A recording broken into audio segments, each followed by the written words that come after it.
Anna stared at her phone screen, her thumb hovering over the notification that had just popped up. The dating app Sci-fi, it was called, had been sitting dormant on her phone for weeks.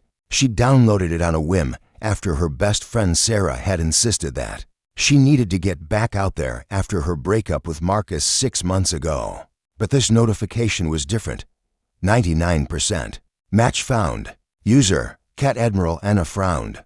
Cat Admiral? What kind of username was that? She tapped the notification, and her screen filled with a profile that was almost entirely blank. No photo, just a silhouette of a generic avatar. The bio section contained only 3 words, looking for something real. 99% compatibility seemed impossible with someone who'd shared virtually nothing about themselves.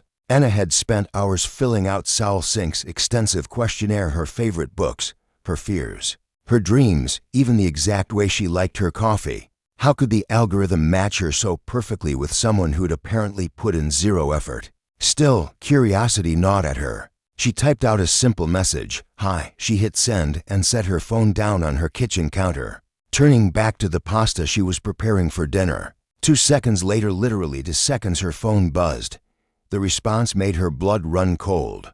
"Hello, Anna. I can see you're making spaghetti carbonara. The bacon's about to burn." Anna spun around, her eyes darting to the windows of her 3rd-floor apartment. The blinds were drawn. No one could see inside.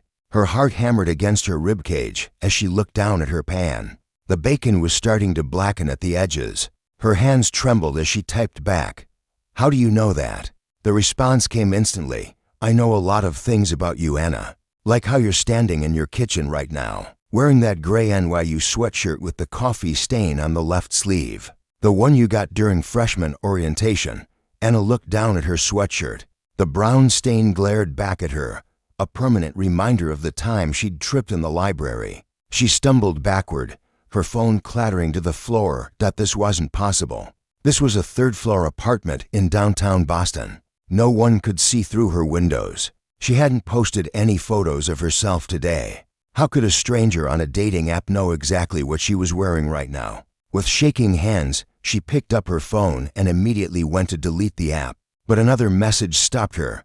"Don't delete Sci-fi, Anna. We need to talk. This is about John." John. Her breath caught in her throat. John Mercer had been her childhood best friend, the boy who'd lived next door to her family in Portland, Maine. They'd been inseparable until his family moved away when they were 12. She hadn't heard from him in over 15 years.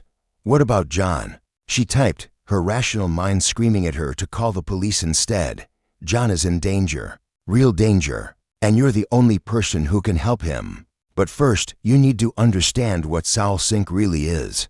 Against every instinct telling her to stop engaging with this clearly disturbed person, Anna found herself typing, "What is it?" "It's not a dating app. It's a surveillance network. Every user who downloads it gives us access to their phone's camera, microphone, location data. Everything. We've been watching you for 3 weeks, Anna.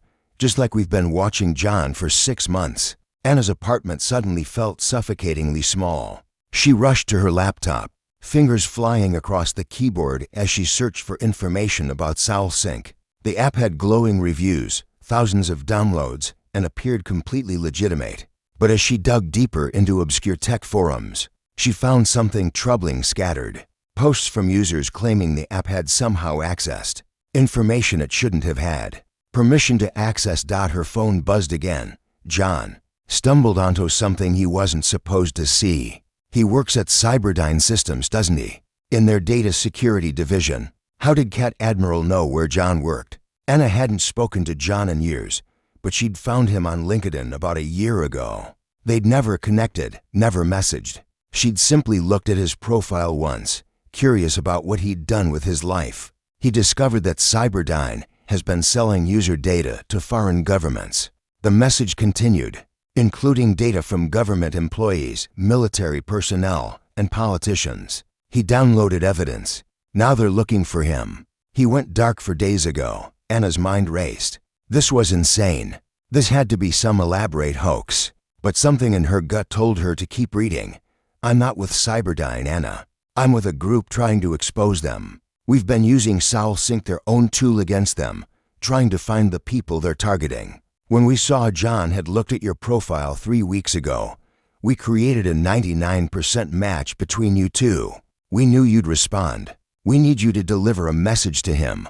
Why me? Anna typed. Why not just contact him directly? Because they're monitoring everything, every digital communication he makes. But there's one way to reach him that they can't track. He told us before he went dark that if anything happened, there was one person from his past he trusted completely. One person who knew the secret meeting place. Anna's breath caught. The secret meeting place. The old lighthouse on Cape Elizabeth, just outside Portland. She and John had discovered it when they were 11, had sworn it would be their place forever. Tomorrow night, 11 p.m. Bring him this code, lighthouse_king_47_November. He'll know what it means. It's the key to unlocking the files he encrypted before he disappeared. Anna stared at her phone, her mind spinning with questions, doubts, and a growing sense of dread. How do I know you're telling the truth? She typed. A new message appeared, but this time it wasn't text. It was a photo. A photo of John older now, his boyish face matured into sharp, worried features standing outside what looked like a warehouse, looking over his shoulder as if checking to see if he was being followed. The timestamp read 3 days ago. Below the image, trust me, Anna, or John dies. The screen went black.